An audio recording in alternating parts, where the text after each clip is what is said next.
Maranatha, the Lord is coming, a devotional by Ellen G. White. The sign to leave large cities, June 21st.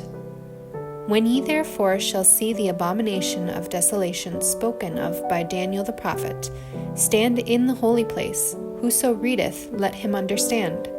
Then let them which be in Judea flee into the mountains. Matthew 24, verses 15 through 16. The time is not far distant, when, like the early disciples, we shall be forced to seek a refuge in desolate and solitary places.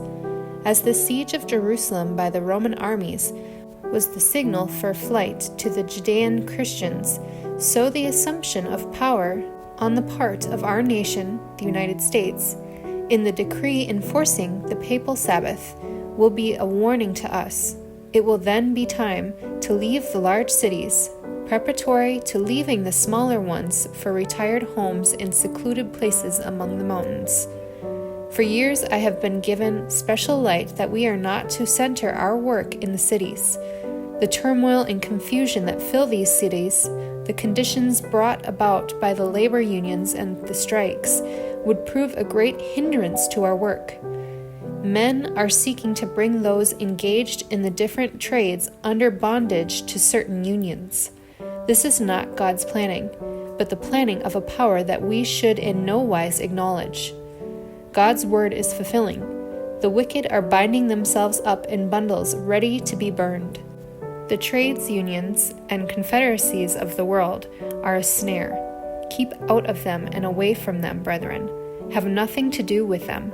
Because of these unions and confederacies, it will soon be very difficult for our institutions to carry on their work in the cities. Educate our people to get out of the cities into the country, where they can obtain a small piece of land and make a home for themselves and their children. Ere long there will be such strife and confusion in the cities that those who wish to leave them will not be able.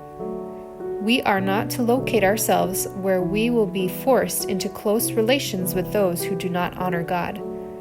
A crisis is soon to come in regard to the observance of Sunday. The Sunday party is strengthening itself in its false claims, and this will mean oppression to those who determine to keep the Sabbath of the Lord.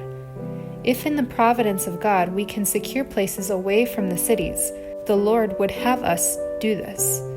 There are troublous times before us.